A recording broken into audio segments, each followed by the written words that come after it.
El pueblo de Israel se encontraba al borde de una nueva era, una etapa que solo podría cumplirse después de cruzar el río Jordán. Tras vagar durante 40 largos años en el desierto, los israelitas estaban ahora bajo el liderazgo de Josué, quien había tomado el lugar de Moisés. Josué, fuerte y fiel, se encontraba a cargo de una multitud llena de esperanza, pero también de miedo e incertidumbre. Aquellos hombres y mujeres habían nacido en la adversidad, sus padres y abuelos habían muerto en el desierto por su falta de fe, y ahora ellos, sus hijos, serían los que verían la tierra prometida con sus propios ojos. Dios había prometido a su pueblo una tierra en la que fluía leche y miel, pero la entrada a esa tierra estaba bloqueada por el caudaloso río Jordán. La estación de primavera hacía que el río estuviera más alto de lo normal, desbordando sus orillas y representando un obstáculo imponente y peligroso. El Jordán estaba lleno de corrientes traicioneras, y la idea de cruzarlo con niños, ancianos y todo el campamento de Israel era algo que parecía imposible a los ojos humanos. La voz de Dios, sin embargo, había sido clara para Josué. «Prepárate, porque mañana haré maravillas entre vosotros».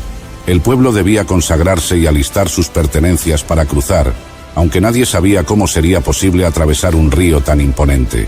Las aguas rápidas parecían ser una barrera insuperable. Aún así, Josué confiaba en la promesa del Señor, y su fe inspiraba al pueblo. Josué no dudó. Hizo llamar a los oficiales del pueblo y les dio instrucciones precisas. Debían preparar alimentos y alistarse para el gran cruce. La promesa de Dios no era solo una esperanza lejana, era una realidad que ellos estaban a punto de experimentar. Josué también recibió una orden clara para los sacerdotes. Llevarían el arca del pacto delante del pueblo. El arca, ese símbolo tangible de la presencia divina, era el recordatorio constante de que el Señor estaba con ellos. Donde estuviera el arca, ahí estaba Dios. El pueblo de Israel seguiría el arca hacia el Jordán, pero sin saber cómo cruzarían.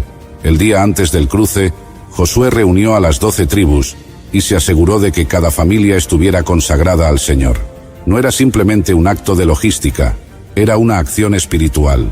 Cada uno debía estar limpio delante de Dios, preparado tanto física como espiritualmente para el milagro que estaba por ocurrir. La fe del pueblo debía estar centrada en Dios, no en sus propias fuerzas, ni en la experiencia de Josué, sino en el Dios que los había sacado de Egipto y los había sustentado en el desierto.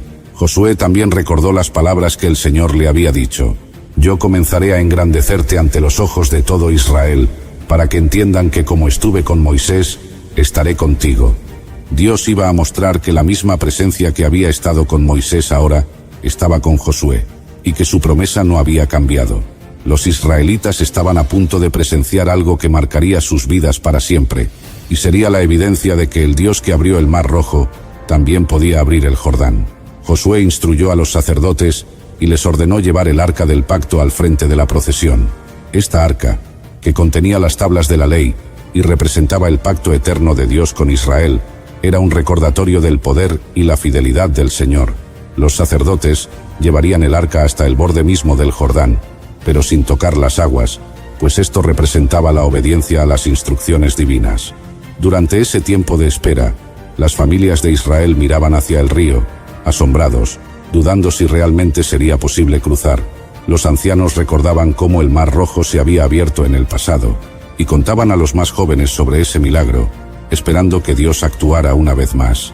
Los más pequeños escuchaban esas historias con ojos llenos de curiosidad, mientras las madres abrazaban a sus hijos, tratando de transmitirles calma en medio de la incertidumbre. La mañana del cruce llegó, y al amanecer, Josué ordenó al pueblo que marchara hacia el Jordán, aunque las aguas aún corrían furiosas. Al acercarse, el pueblo observó con temor cómo los sacerdotes llevaban el arca hacia el borde del agua. La tensión era palpable. Cada paso de los sacerdotes hacia el Jordán era seguido por miles de ojos expectantes. Los corazones latían rápido, y el sonido del agua se mezclaba con el silencio del pueblo, que contenía la respiración. Entonces, tal como Dios había instruido, los sacerdotes colocaron sus pies en el agua, y en ese instante, algo asombroso sucedió. Las aguas del Jordán, que fluían desde las montañas, se detuvieron en seco. El río dejó de correr y comenzó a acumularse en un gran muro, deteniéndose a gran distancia río arriba, cerca de la ciudad de Adán.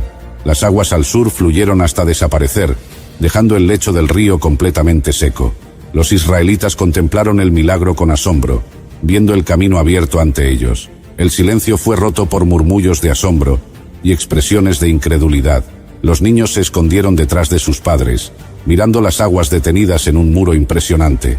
Los ancianos se inclinaron, alabando a Dios, recordando cómo había sido en el Mar Rojo.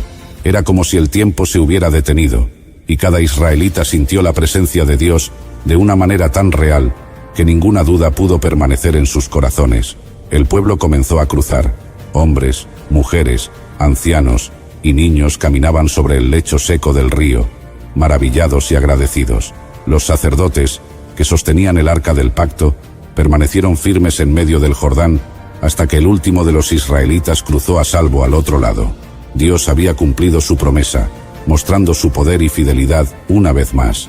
El viento soplaba suavemente mientras cada tribu pasaba, y el eco de los pasos resonaba en el lecho del río. No era simplemente un cruce físico, era un acto espiritual, un testimonio vivo de que la fe y la obediencia al Señor podían abrir camino donde no había ninguno. Cada paso era un recordatorio de los años de espera, de las lecciones aprendidas en el desierto, de las promesas hechas a Abraham, Isaac y Jacob. Era el cumplimiento de un pacto eterno. Cuando todos hubieron cruzado, Josué dio instrucciones para que 12 hombres, uno de cada tribu, tomaran 12 piedras del lecho seco del Jordán. Estas piedras serían un recordatorio perpetuo del milagro que Dios había realizado para su pueblo.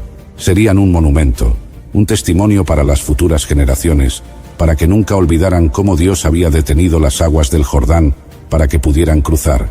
Josué, mirando al pueblo ya al otro lado, ordenó a los sacerdotes con el arca que salieran del Jordán.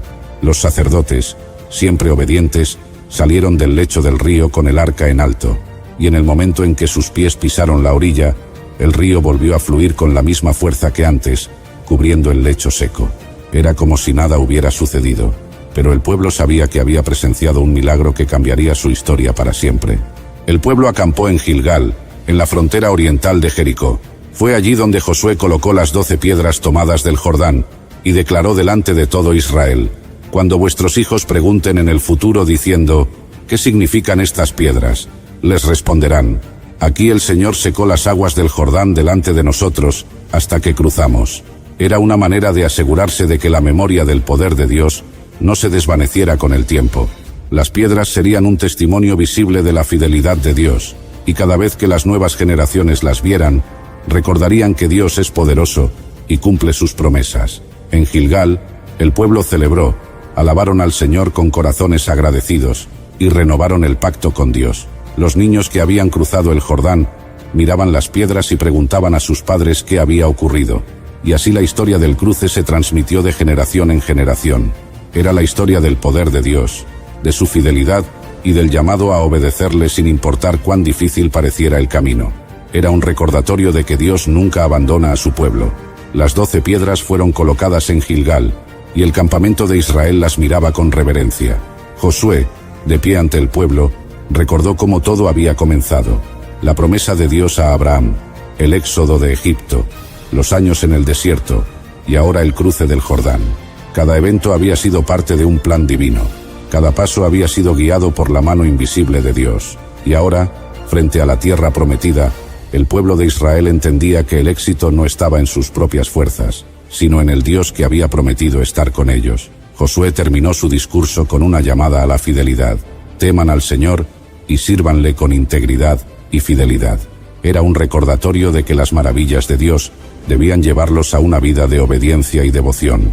Gilgal se convirtió en un lugar de renovación espiritual, donde Israel se preparó para enfrentar las ciudades fortificadas de Canaán, confiando en que el mismo Dios que abrió el Jordán les daría la victoria sobre sus enemigos. El cruce del Jordán es una historia de fe y obediencia. Enfrentando el peligro y lo desconocido, Israel confió en la promesa de Dios y obedeció sus instrucciones. Este milagro no solo mostró el poder divino, sino que también enseñó al pueblo que, con fe y obediencia, incluso los obstáculos más insuperables pueden superarse. Dios no se limita por las barreras humanas, y cuando su pueblo actúa en obediencia y confianza, Él se manifiesta de maneras sorprendentes. El Jordán representa esos obstáculos que parecen imposibles de cruzar en nuestras vidas. Muchas veces nos encontramos al borde de un Jordán personal, situaciones que nos intimidan, pruebas que nos parecen intransitables.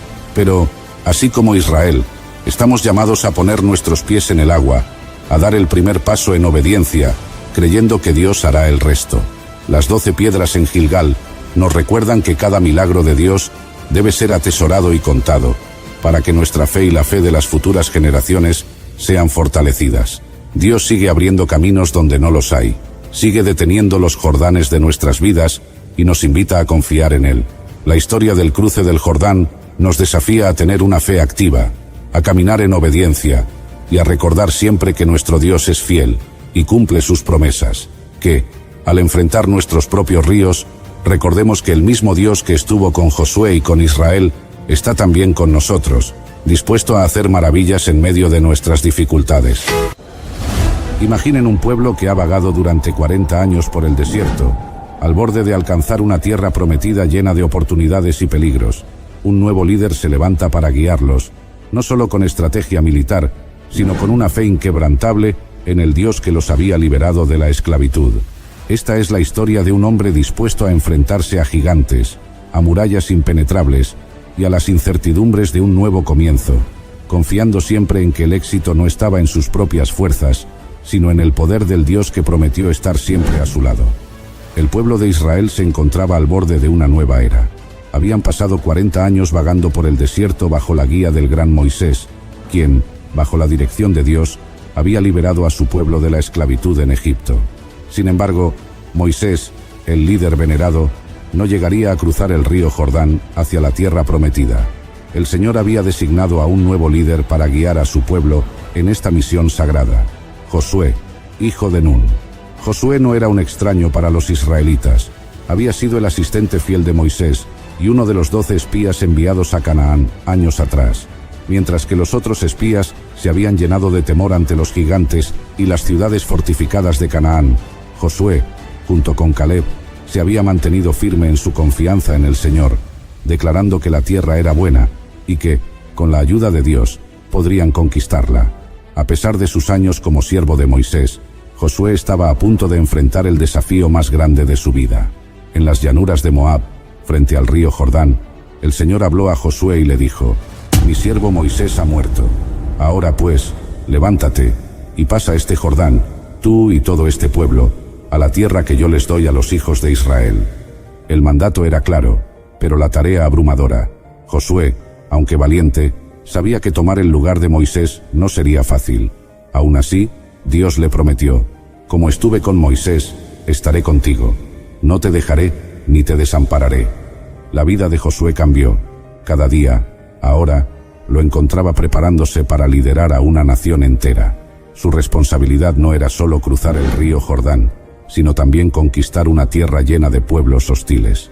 Había una gran cantidad de expectativas sobre sus hombros, pero Josué nunca se dejó llevar por la presión.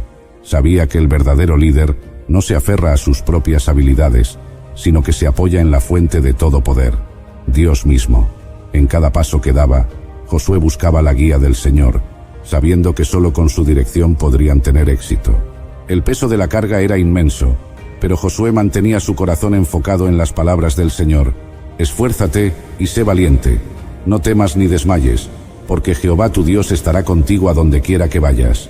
Cada mañana, Josué se levantaba temprano, caminaba entre las tiendas del campamento y animaba al pueblo. También instruía a los sacerdotes, revisaba los planes de batalla y buscaba la dirección de Dios en cada paso. No había tiempo para vacilar, porque pronto deberían cruzar el Jordán y enfrentar las fortalezas de Jericó, la primera ciudad en su camino. El pueblo de Israel no estaba exento de miedo. Se trataba de un grupo de hombres, mujeres y niños que, aunque habían visto la mano de Dios en el desierto, ahora se enfrentaban a un futuro incierto. Pero la figura de Josué, firme en su confianza, les daba ánimo. Cada palabra suya era un recordatorio de que Dios no los había abandonado, y cada acción que tomaba reflejaba su fe en el cumplimiento de la promesa divina.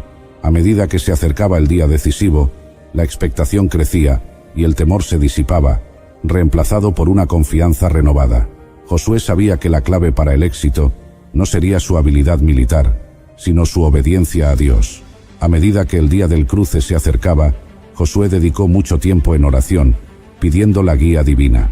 Recordaba cómo Moisés se había postrado ante Dios antes de enfrentar el Mar Rojo, y ahora él también se preparaba para ver el poder de Dios manifestarse.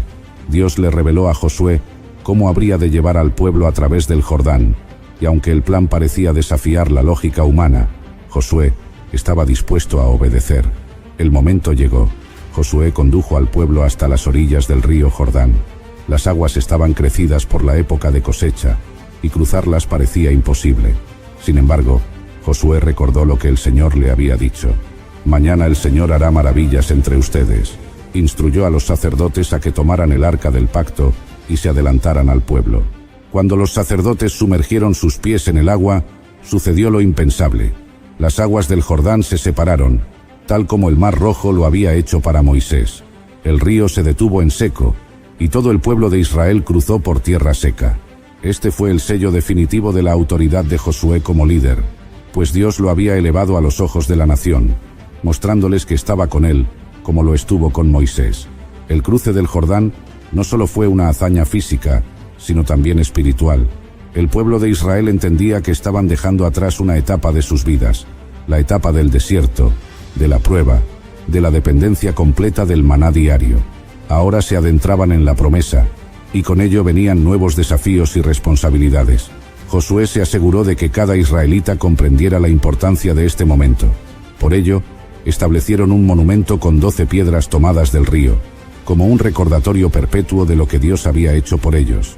Después de cruzar el Jordán, Josué estableció un campamento en Gilgal, donde los israelitas celebraron la Pascua.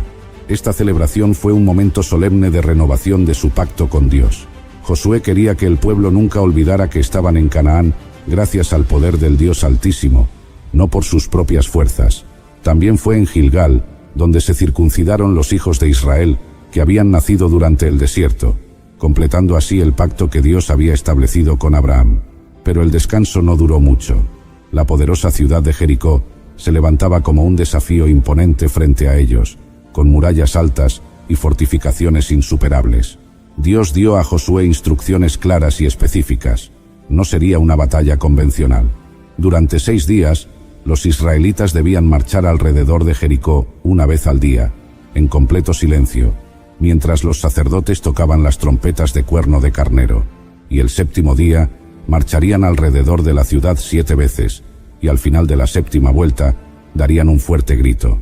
La estrategia que Dios había dado a Josué parecía desconcertante desde el punto de vista humano.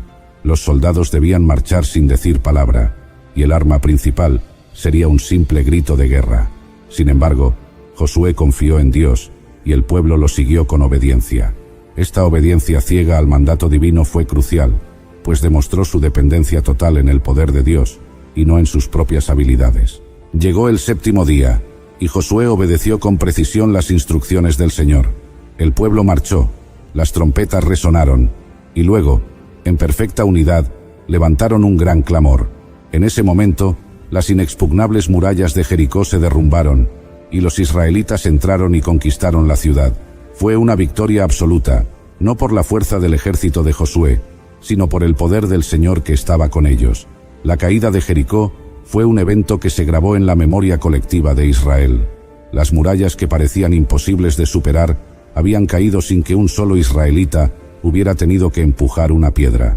Esto confirmó una vez más que la victoria pertenece al Señor.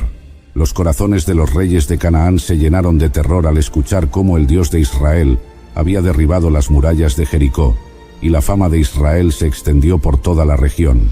Josué continuó guiando a los hijos de Israel en su conquista de la tierra prometida. Su liderazgo fue marcado por la obediencia a Dios y la valentía en la batalla. Tras la victoria en Jericó, Josué enfrentó la batalla contra Jai, una pequeña ciudad que inicialmente les causó una derrota debido a la desobediencia de uno de los suyos. Sin embargo, al corregir el error y buscar la guía del Señor, Josué logró conquistar Jai, mostrando que el pecado no sería tolerado y que la bendición de Dios solo acompañaría a los obedientes. Josué también lideró la campaña contra los 5 reyes amorreos que se unieron para atacar a Gabaón, una ciudad que había hecho un pacto de paz con Israel. En esa ocasión, Josué oró al Señor, y el sol se detuvo en el cielo, prolongando el día hasta que los enemigos fueron completamente derrotados. Este milagro demostró una vez más que cuando el pueblo de Dios camina en obediencia, no hay límites para lo que el Señor puede hacer. Con cada victoria, Josué consolidaba la herencia de las tribus de Israel. Conquista tras conquista, las promesas hechas a Abraham, Isaac y Jacob se iban cumpliendo. Finalmente, después de años de campañas y batallas, la tierra de Canaán fue dividida entre las 12 tribus. Cada familia recibió su heredad, y el sueño de vivir en la tierra prometida se hizo realidad. Josué fue quien supervisó la asignación de la tierra, asegurándose de que cada tribu recibiera lo que le correspondía, en cumplimiento de las promesas de Dios. Cuando Josué envejecía y se acercaba el momento de su muerte, reunió al pueblo de Israel en Siquem. En ese lugar, les recordó todo lo que el Señor había hecho por ellos. Les instó a seguir fieles a Dios y a no volver a los caminos de la idolatría. Josué era consciente de la tendencia humana a olvidar las bendiciones recibidas y desviarse, por lo que los llamó a renovar su compromiso con el Señor. Los exhortó a desechar los dioses extranjeros y a servir solamente a Jehová con sinceridad y verdad. En su último discurso, Josué proclamó las palabras que resonarían en la historia de Israel: «Pero yo y mi casa serviremos a Jehová». Este fue el legado que dejó a las futuras generaciones, un legado de fe, obediencia y devoción a Dios. Josué no solo había sido un conquistador de territorios, sino un conquistador de corazones, que guió a su pueblo a una renovada fidelidad hacia el Dios que los había rescatado. Su ejemplo inspiró a muchos a seguir el camino de la justicia y a confiar en el Señor en todo momento. La vida de Josué nos enseña que la verdadera fortaleza y el liderazgo no provienen de la capacidad humana, sino de la confianza en Dios. Josué fue un líder valiente porque siempre dependió de las promesas del Señor y obedeció sus mandatos sin vacilar. La conquista de Jericó y toda la campaña en Canaán no fue una victoria de la espada, sino una victoria de la fe. Fue una demostración del poder de Dios, actuando en medio de aquellos que confían plenamente en Él. Josué nos muestra que la obediencia trae bendición y que, aun cuando los desafíos parecen insuperables, Dios siempre tiene el control. Así como Él confió en el poder divino para derribar murallas y conquistar ciudades, también nosotros podemos confiar en Dios para vencer los obstáculos en nuestra vida. Cada vez que enfrentamos algo que parece imposible, podemos recordar las palabras del Señor a Josué: «No te dejaré ni te desampararé». Cuando caminamos en obediencia y dependencia de Dios, Él siempre estará con nosotros, guiándonos hacia la victoria. Gracias por acompañarnos hasta el final de esta historia épica sobre la vida de Josué. Esperamos que haya sido de bendición para tu vida y que hayas encontrado inspiración en la valentía y la fe de este gran líder. Si te ha gustado este video, no olvides darle un me gusta, suscribirte a nuestro canal y activar la campanita para recibir notificaciones de nuestros próximos contenidos. También te invitamos a compartir este video con tus amigos y familiares para que más personas conozcan la poderosa historia de Josué y dejen sus comentarios diciéndonos qué fue lo que más les gustó de esta historia o qué otra historia les gustaría que narráramos. Muchas gracias por su atención. Hasta la próxima. Bendiciones.